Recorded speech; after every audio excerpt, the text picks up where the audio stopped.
அனைவருக்கும் வணக்கம். நான் ஓய்ந்தி பெண்ணை பாரதி பேசுகின்றேன். ஒரு ஷார்ட்ஸ் போட்டுட்டேன். அதில் நான் லிங்க் பெரிய வீடியோ இன்றைக்கி கொடுத்துருக்குறேன்னு சொல்லியிருக்கேன். ஏன்னா நாளைக்கு சாயந்தரம் ஒரு 4 மணிக்கு மேலே தான் ஆடிக்கிறதுக்கு தொடங்குது. ஆனால் கோயிலில் எல்லா இடத்துலையும் உங்களுக்கு நாளைக்கு ஃபுல் டேவும் தான் ஆடிக்கிறதுக்காக கன்சிடர் பண்ணுவாங்க.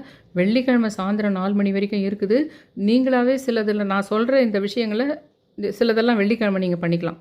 ஆனால் கட்டாயம் இந்த படையல் போகிறது, கும்புறது, விளக்கேற்றுறது இந்த மாதிரி விஷயங்களெல்லாம் நாளைக்கே நீங்கள் பண்ணிடுறது தான் பெஸ்ட்டு. ஏன்னா ராத்திரி தங்கணும் அந்த கிருத்திகை என்ற நட்சத்திரம், அதுதான் ரொம்ப பவர்ஃபுல். ஆனால் நீங்கள் அந்த நட்சத்திர நேரம் இருக்கிற நேரத்தில் பண்ணுறது தான் ரொம்ப பவர்ஃபுல். ஆனால் கோயிலெல்லாம் அப்படி ஸ்டார்ட் பண்ண முடியாதுன்றதுனால காலையிலேருந்தே முடிச்சிடுவாங்க. ஆனால் உங்களுக்கு வீட்டில் பண்ணுறதுக்கு, உங்களுக்கு வீட்டில் கிட்ட போய் கோயிலுங்களுக்கு நீங்கள் போகிற விஷயத்துக்கு போங்க. நாளைக்கே கூட கோயில் போங்க. இல்லை உங்களுக்கு டைம் இருந்ததுன்னா வெள்ளிக்கிழமை கூட போங்க. ஆனால் நான் ஒரு முக்கியமான விஷயங்களை சொல்கிறேன். முருகரை என்னால் உணர முடியுது. அந்த மாதிரி நீங்கள் உணரணும்னு ஆசைப்பட்றேன். நான் அந்த ஷார்ட்ஸ்லேயே போட்டிருந்தேன். நீங்கள் இந்த மாதிரி லிகித ஜபம் எழுதுனீங்கன்னா உங்களுக்கு ஏதோ ஒரு ரூபத்தில் அந்த முருகர் வருவார். அந்த லிகித ஜபம்ன்றதே நான் எழுத ஆரம்பித்ததே முருகர்கிட்ட தான். ஒரு 3-4 வருஷத்துக்கு முன்னாடி ஃபஸ்ட்டு அந்த 369 முறை நான் ஓம் முருகா போற்றின்னு எழுதுந்து 369 முறை எழுதுந்தே ஃபஸ்ட்டு முருகர் தான். 369 முறை வேலும் மயிலும் சேவலும் துணை அப்படின்னு எழுதிட்டு உங்கள் வேண்டுதலை எழுதுங்க, விளக்கேற்றிட்டு எழுதுங்க. முடிஞ்ச வரைக்கும் அது நைட்டுக்கு கூட வச்சுங்க. வியாழக்கிழமை நைட்டு ஒரு 6க்கு மேலே ஒரு நைட்டு 9க்குள்ளே கூட எழுதுங்க, பரவாயில்ல. எழுந்து போகாமல் யாருன்னா எழுந்து போனால் கூட சைகையில் பதில் சொல்லிட்டு மறுபடியும் எழுதணும். நீங்கள் சொல்லிக்கிட்டே எழுதுறீங்க. எப்போவுமே அந்த லிகித ஜபமில் ஒரு முக்கியமான விஷயம் என்னென்னா விளக்கேற்றிருக்கணும். வேலும் மயிலும் சேவலும் துணை அப்படின்னு சொல்லி தான் எழுதணும். சொல்லிகிட்டே எழுதணும். அது ஒரு பயங்கரமான ஒரு சூப்பரான தியானத்துக்கு சமம். அது பெஸ்ட்டு. அதாவது உங்களால் மெடிடேஷன் பண்ணுறதுன்னு என்னதுன்னே தெரியல, அது என்னது அப்படின்றவங்க எல்லாருக்குமே இந்த லிகித ஜபம் எழுதினாலே அது மெடிடேஷன் பண்ணிவிடும். உள்ளே போயிடுது. நான் சாட்சின்லாம் கூட சொல்லிடுவேன். பர்டிகுலர் இடத்துல கொட்டாவி வரும். ஆனால் நான் முதல்லேருந்து யோசிக்கக்கூடாது. எப்போ கொட்டாவி வரும்னு யோசிக்கக்கூடாது. அது யோசிக்கிறதுனால வருது. நீங்கள் சாதாரணமாக எழுத ஆரம்பிக்கும் போது கண்ட்ரோல் இல்லாமல் கொட்டாவி வரும்.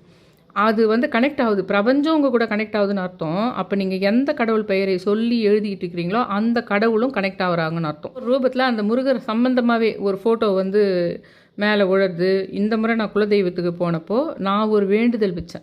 அந்த வேண்டுதல் சம்பந்தமான விஷயமே என் மேலே பறந்து விழுந்தது. அதை குட்டி வீடியோவை எடுத்துக்கிட்டேன். அதை சம்மந்தப்பட்டவங்களுக்கு மட்டும் காமிச்சேன் அந்த வீடியோவை. அது அப்படி தான் பிரபஞ்சம் பேசும். இதில் இப்போ கூட வியூவரில் ஒருத்தர் கேட்டிருந்தாங்க, இந்த லிகித ஜபம் எழுதும்போதே எனக்கு பயங்கர தூக்கம் வருது, அதுக்கு என்ன காரணம் சொல்லுங்கன்னு கேட்டிருந்தாங்க. அதுக்கு பதில் கொடுத்துருந்தேன் நான். கொட்டாவி மாதிரி தான் அது கூட. உண்மையிலே தியானம்ன்றதே என்னென்னா தூக்கத்துக்கும் விழிப்புக்கும் இடைப்பட்ட நிலையில் இருக்கிறது தான் தியானமே. அதில் நிறைய பிரபஞ்சத்தை நம்ம கூட கனெக்ட் பண்ணிக்க முடியும். நிறைய நம்ம வேண்டுதலெல்லாம் வைக்க முடியும். நிறைய கடவுள் நம்ம கூடவே கனெக்ட் ஆவாங்க. நிறைய கடவுளை நம்மளால் உணரவே முடியும். நம்ம கடவுள் நம்மக்கிட்ட வந்துட்டு போச்சு அப்படின்னு ஒன்று புரிஞ்சிக்க முடியும். என்னன்னா ஒரே ஒரு விஷயம் உங்களுக்கெல்லாம் நான் சொல்கிறது என்னென்னா, அப்படி நீங்கள் புரிஞ்சுக்கிட்டா கூட யார்கிட்டையும் சொல்லின்னு இருக்காதீங்க. அத்தை 4 பேர்கிட்ட நிரூபிக்கணும்னு பார்க்காதீங்க. என்கிட்ட கடவுள் வந்து போச்சு, எனக்கு நான் உணர்ந்தேன் அப்படின்ற விஷயத்தை யாருக்குமே சொல்லாதீங்க. உங்களுக்கு ஏன் வந்துட்டு போச்சுன்னா, நீங்கள் ஏதோ ஒரு நடக்க முடியாத நடக்கவே நடக்காத ஒரு விஷயத்த கேட்குறீங்க. வருஷக்கணக்காக நடக்க மாட்டேங்குது, வருஷக்கணக்காக கஷ்டப்படுறீங்க. அப்போ அந்த விஷயம் நடத்துறதுல இருங்க உங்கள் மைண்டில். அதை எப்படியாவது நம்ம உணர்ந்த அந்த கடவுள்கிட்ட சொல்லி நடத்திக்கணும். அதை நம்ம உணர்ந்துட்டோம், எழுதிட்டோம், இல்லை இந்த மாதிரி பூஜை பண்ணிட்டோம், கடவுள் வந்தது நம்ம புரிஞ்சிச்சு, போயிருக்கிறாரு, நம்மளை டச் பண்ணியிருக்கிறாரு, இந்த முறையில் நம்மளுக்கு அது புரியுது. அதை யாருக்குமே சொல்லக்கூடாது. சொல்லாமல் இருக்க அதுக்கு சக்தி அதிகம். அவர்கிட்டயே நீங்கள் உங்கள் வேண்டுதலை தான் சொல்லணுமே தவிர வெளியாளுங்கக்கிட்ட உலகத்தில் எங்குமே போய் நான் உணர்ந்தேன், எனக்கு தெரிஞ்சுது, நான் கண்ணில் பார்த்தேன், என் மனசில் பார்த்தேன், இதெல்லாம் சொல்லவே கூடாது. நீங்கள் உணர்ந்து, ஏன்னா அப்படி தான் அந்த கடவுளினுடைய ஒரு ஃபார்முலா இருக்குது. கடவுளுக்கான ஃபார்முலா ஒன்று இருக்குது.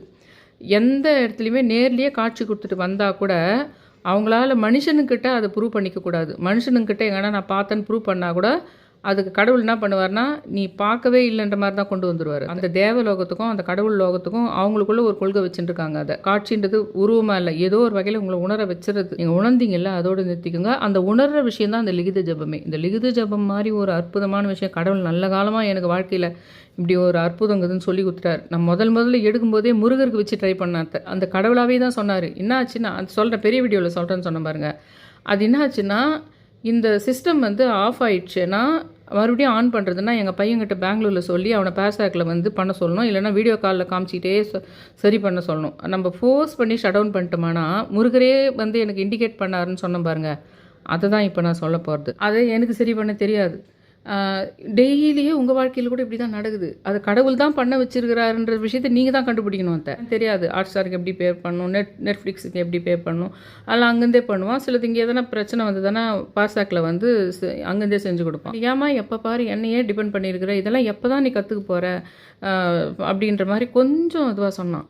அப்போ என்ன பண்ணேன், இது நம்ம கேட்கவே கூடாது, இன்றைக்கி எப்படின்னாலும் நம்மளே இந்த விஷயத்த பண்ணிடணும் அப்படின்னு நான் நினச்ச உடனே என்ன பண்ணுறேன்னா, முன்ன ஒரு முறை அதே ப்ராப்ளம் வந்து ஏதோ நான் எக்கச்சக்க புக்குங்க இங்கே பாருங்கள் எவ்வளோ வச்சுன்னுக்கிறேன், நிறைய நோட்டுங்க, எக்கச்சக்கமான நோட்டுங்க. இது இல்லாமல் ஷெல்ஃபில் போய் அங்கே ஒரு 50 நோட்டுங்க எழுதி சிலதெல்லாம் லிகித ஜபம் அறிவோம் மகாகாளி மட்டும் யானன் அவர்கள் சொல்லியிருக்காரு. தயவு செஞ்சு இது ரொம்ப முக்கியமான வீடியோ, அதனால் முழுசாக பாருங்கள். அற்புதமாக முருகரை உணர்ந்தேன் நான். இப்போ உங்கள்கிட்ட வீடியோ போட்டுருக்கும் போதே ஷார்ட்ஸ் போடும்போதே முருகரை உணர்ந்தேன் நான். நான் அந்த ஷார்ட்ஸில் சொல்லியிருக்கிறேன் 369 முறை எழுதுனீங்கன்னா முருகர் வேறு ரூபத்தில் வருவார்னு சொன்னேன். ஷார்ட்ஸில் சாயந்தரம் ஒரு வீடியோ போடுறேன்னு சொன்னேன். ஆனால் அதுக்குள்ளேயே அதை நான் என்ன காரணமோ தெரியல, இது ஓப்பனாகவே வச்சுருந்தேன் இந்த தம்ப்நெயில, அதனாலேயே தெரில ஒரு உணர்ந்தன் போங்களேன். அதை நான் உங்களுக்கு எப்படி அதை தான் சொல்லக்கூடாதுன்னு சொல்கிறேன். டைரி இது பாருங்கள், இந்த மாதிரி டைரி முருகர் போட்டு ஒருத்தர் ப்ரெசென்ட் பண்ணாங்க எனக்கு இந்த 2025. அப்போது உங்களுக்கு எந்த சாமி பிடிக்கும்னு சொன்னால் முருகரும் பிடிக்கும் கண்ணனும் பிடிக்கும்னு சொன்னேன்.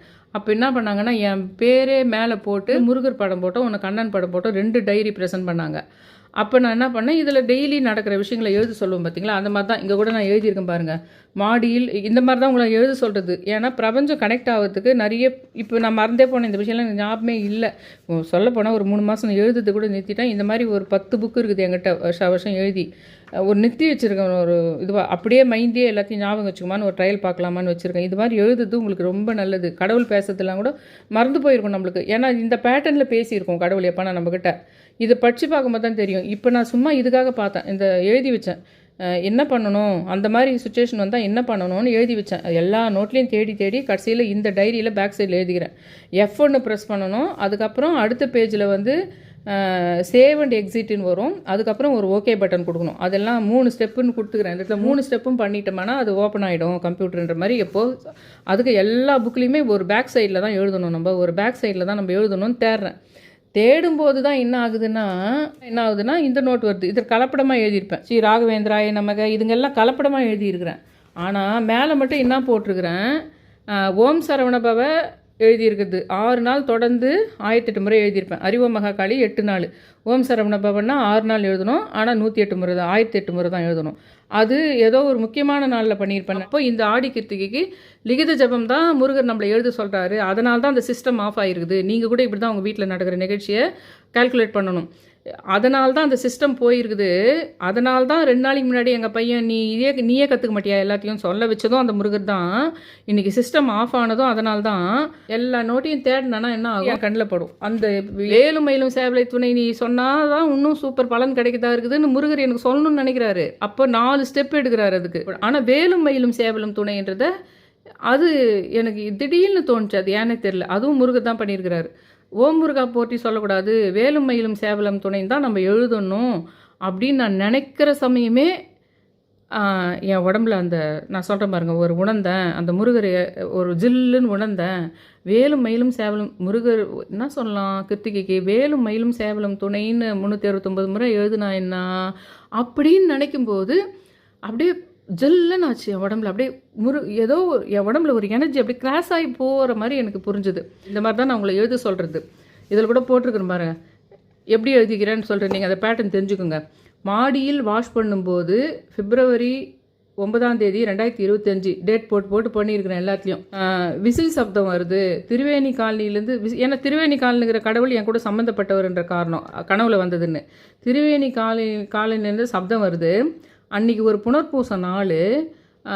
பூனை வந்தது. பூனைன்னா போகரு. நேற்று வந்து 3 பூனை வந்தது. ஒரு விஷயம் கேள்விப்படுறேன். அந்த ஜன்னல் கதவு அதுக்கு பக்கத்தில் மாலை 7:30 தான் அதை நான் பார்க்குறேன் அப்படின்னு சொல்லிட்டு அதில் ராஜமாதங்கி பின் அப்படின்னு சொல்லிட்டு நிறைய ஏதோ இந்த மாதிரி தான் அன்னன்னைக்கு நடக்கிற விஷயம் இப்படி எழுதி வைப்பேன். இது மாதிரி எழுதிட்டு வர்றதுனால என்ன உங்களுக்கு நடக்கும்னா, அந்த பிரபஞ்சத்துக்கு கூட பேசுறதுன்றது உங்களுக்கும் தெரிஞ்சிடும். அது வேலும் மயிலும் சேவலும் துணை என்ற நீ முருகர் தானே இது வரைக்கும் எழுதின, ஒவ்வொரு வருஷமும் நீ இது முருகர் கனகம்பட்டி சாமி இதெல்லாம் தானே 369 முறை எழுதின.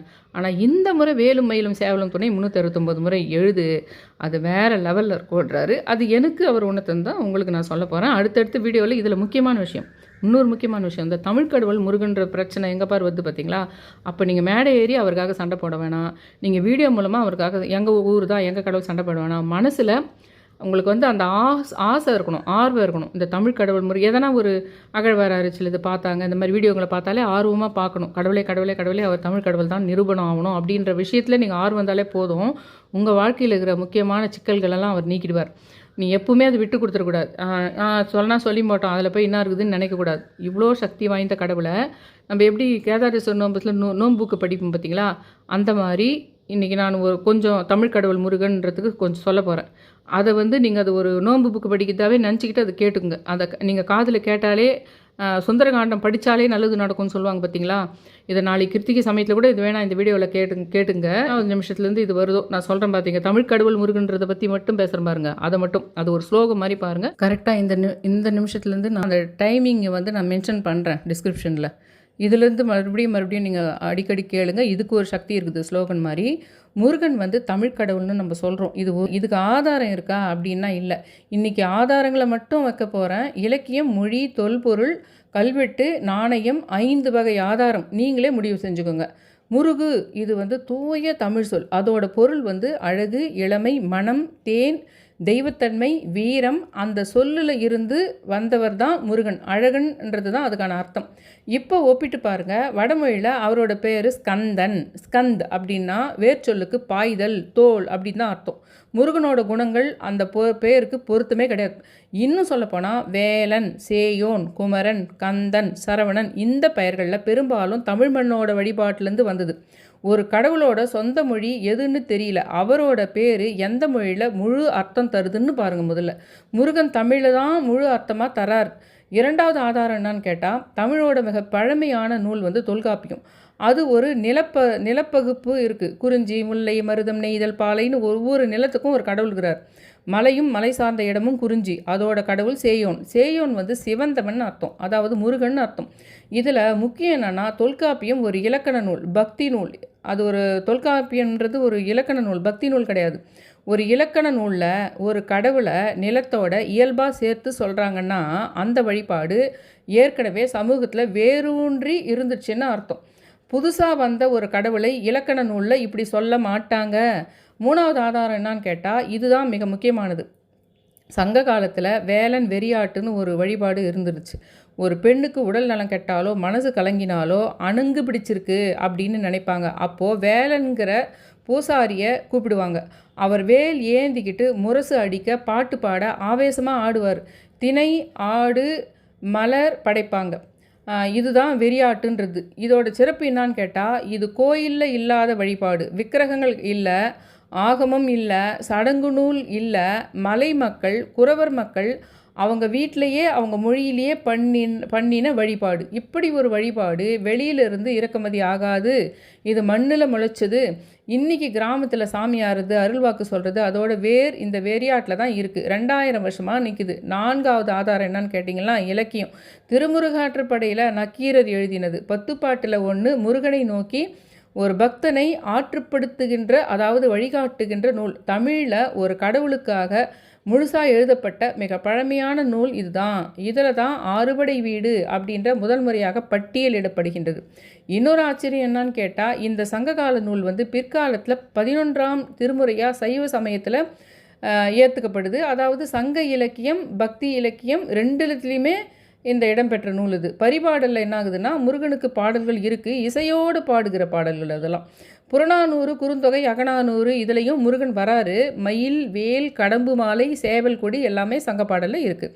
முக்கியமாக என்னன்னு கேட்டால், இந்த பாடல்களில் முருகன் ஒரு தூரமான கடவுள் அல்ல. காதல் பாட்டில், போர் பாட்டில், அன்றாட வாழ்க்கையில் கலந்திருக்கின்ற கடவுள். ஒரு சமூகத்தோடு உயிரோடு கலந்த கடவுளை மட்டும்தான் நாம் இப்படி எழுதவே முடியும். 5வது என்னன்னு கேட்டால், இலக்கியத்தை தாண்டிய மண்ணுக்குள்ளே மாமல்லபுரம் பக்கத்தில் சாலுவன் குப்பம் 2024 சுனாமிக்கு அப்புறம் மணல் விலகி ஒரு கோயில் வெளிப்பட்டுச்சு.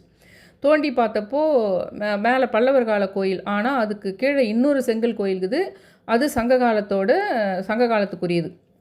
இது தமிழ்நாட்டோட மிக பழமையான முருகன் கோயில்.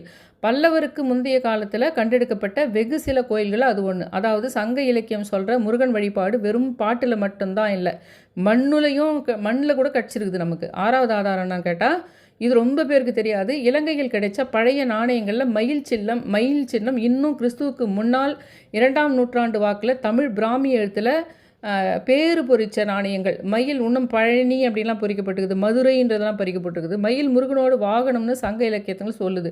அப்புறம் பெயர்கள் இலங்கை பிராமி கல்வெட்டில் வேல்னு பேரே போட்டு இருக்குது. இன்றைக்கும் நம்ம ஊரில் வேலப்பன், வேலு, முருகன், கந்தன், சரவணன் இந்த பேர் இருக்குது. ஒரு கடவுளோட பேர் ஒரு மொழி மக்களோட பெயராகவே 2000 வருஷமாக தொடர்ந்து வருதுன்னா அது வெளியிலிருந்து வந்த கடவுள் கிடையாது. 7வது என்ன ஆதாரம்னா நிலம். திருப்பரங்குன்றம் மலை, திருச்செந்தூர் கடல், பழனி மலை, சுவாமி மலை, ஆற்றங்கரை, திருத்தணி குன்று, பழமுதிர்ச்சோலை காடு, 6ம் தமிழ் மண்ணில், ஒவ்வொன்றும் வேறு வேறு நிலம். இதோட அர்த்தம் என்னன்னா, முருகன் ஒரு பகுதி கடவுள் கிடையாது, தமிழோட எல்லா நிலத்துலேயும் அவர் இருக்கிறாரு. மலைவாழ் மக்களும் கடலோர மக்களும் விவசாயிகளும் எல்லாமே சொந்தம். இப்படி ஒரு கடவுள் ஒரே மொழியில் மண்ணில் முழுசாக வேரூன்றி இருக்கிறது இந்த உலகத்துக்கே அபூர்வம். இந்த விஷயத்தை நீங்கள் கேட்டாலே, இப்போ நான் சொன்ன எத்தனாவது நிமிஷத்துலேருந்து நான் இதை போட்டிருக்கிறேன், தமிழ் கடவுள் முருகன் என்ற விஷயத்த சொல்கிறேனோ, அதை நீங்கள் காதில் கேட்கும்போதே உங்களுக்கு ஒரு நல்ல விஷயம் ஃபோன் கால் நடக்கலாம், இல்லை உங்கள் உடம்புக்குள்ளே ஜில்லுன்னு ஒரு முருகர் வந்து போகிறது நடக்கலாம். இது எத்தனை பேருக்கு நீங்கள் ஷேர் பண்ணுறீங்களோ, எத்தனை பேருக்கு இந்த இதை பார்க்க வைக்கிறீங்களோ, அத்தனை நல்ல விஷயம் உங்களுக்கு நடக்கும். 8வது ஆதாரம் என்னான்னு கேட்டால், இது நின்று போல இன்னும் கூட. சங்ககாலம் திருமுருகாற்றுப்படை, பக்தி காலம் திருமுறையில் இடம், 15ஆம் இடம் அருணகிரிநாதர் திருப்புகழ், கந்தர் அனுபூதி, கந்தர் அலங்காரம், தமிழ் இசைக்கே புது தாளம் கொடுத்த பாடல். அப்புறம் கச்சியப்ப சிவாச்சாரியார் எழுதின கந்த புராணம். நவீன காலம் காவடி சிந்து, பாரதியார் சினிமா பாட்டு. 2000 வருஷம் ஒவ்வொரு நூற்றாண்டிலையும் தமிழ் முருகனை பாடிக்கிட்டே இருக்குது. ஒரு மொழி ஒரு கடவுளை இப்படி விடாமல் பாடினா அது சொந்தம் தானே. இதுதானே ஆதாரம், வேற என்ன வேணும்? பெயர் தமிழ், இலக்கணம் அவரை நம்ம நிலத்தோட கடவுளாக சொல்கிறது, வழிபாடு நம்ம மண்ணில் முளைச்சது, இலக்கியம் அவரை நம்ம வாழ்க்கையோட கலந்து பாடுது, மண்ணுக்குள்ள கோயில் கிடச்சிருக்குது, நாணயத்தில் மயில் இருக்குது, நம்ம பேர்லேயே அவர் இருக்கிறாரு. முருகன் தமிழோட கடவுள் மட்டும் கிடையாது, தமிழ் வளர்த்த அதே மண்ணில் அதே மக்கள் கூட வளர்ந்தவர் இந்த கடவுள். இந்த ஆடிக்கித்திக்கு ஒரு விளக்கு ஏற்றுங்க. அந்த அருங்கோண ஸ்டார் போட்டு அருந்தமிழ் குன்றம், திருத்தணி, சோளிங்கர், காஞ்சிபுரம், திருவாலாங்காடு, மணவூர், தக்கோலம் அப்படின்னு சொல்லிட்டு ஸ்கெட்சில் கூட எழுதிக்குங்க. கோலம் மட்டும் வேணால் இதில் போட்டுக்குங்க. தரையிலேயே கூட ஸ்கெட்சில் சும்மா அது எழுதிட்டு கோலம் மட்டும் மாக்கோலத்துலேயோ எல்லாம் போட்டு நடுவில் அருந்தமிழ் குன்றம் போட்டுட்டு, இது பாம்பன் சுவாமிகள் தான் எனக்கு கனவுல கொண்டு வந்து உணர்த்தினது, அதையும் அந்த கிருத்திகைக்கு அதை போட்டுட்டு உங்கள் வேண்டுதலை வையுங்க. இதுவும் அதில் ரொம்ப முக்கியம். பாம்பன் சுவாமிகள் அவர் தோன்றது முக்கியம். அதனால் தயவு செஞ்சு என்ன சொல்கிறேன்னா, இந்த நான் சொன்ன விஷயங்களை அந்த வேலும் மயிலும் சேவலும் துணை மெயினாக பண்ணுங்கள். மற்றது எல்லாமே உங்களுக்கு டைம் இருந்தால் அந்த அருந்தமிழ் குன்றம் ஸ்டாரு அதெல்லாம் பண்ணுங்கள். இல்லைன்னா கூட வெறும் ஸ்டார் கோலம் ஓம் சரவணபவ போட்டாவது விளக்கேற்றி வச்சு நீங்கள் சொல்லலாம். அந்த ஓம் சரவணபவன் சும்மா ஒரு 11 முறை சொல்லலாம். ஏன்னா மற்றதெல்லாம் நீங்கள் வேறு விஷயம் நான் சொல்லியிருக்கிறேன் இந்த முறைன்றதுனால அதில் கான்ஷியஸ் இருக்கட்டும்னு சொல்கிறேன். இந்த நான் டைமிங் போடுறேன், எந்த டைமில் இந்த நான் இதை கேட்குறதே உங்களுக்கு அந்த நோன்பு புக்கு படிக்கிற மாதிரி, அது திரும்ப திரும்ப எப்போல்லாம் அந்த முருகரை பற்றி ஒன்றது அந்த இடத்துலேருந்து அந்த இடம் வரைக்கும் கேட்கணும் அப்படின்றது ரொம்ப முக்கியம். அதை நான் தனியாக போட்டினானா நீங்கள் யாருமே பார்க்க போகிறதில்ல. அதனால தான் இது கூட அந்த மற்ற ஃபஸ்ட்டில் வந்த விஷயத்த சொல்லிட்டு தான் அதுக்கப்புறம் இதை நான் சொல்கிறேன். என் சேனலை சப்ஸ்கிரைப் பண்ணி ஷேர் பண்ணி ஆளுன்ற நோட்டிஃபிகேஷன் பெல் பட்டன் ப்ரெஸ் பண்ணி ஹைப்பு கொடுத்து வெளிச்சம் என்ற மெம்பர்ஷிப்பில் ஜாயின் பண்ணுங்கள் ரொம்ப ரிக்வஸ்ட் பண்ணி கேட்டுக்கிறேன். Thank you all.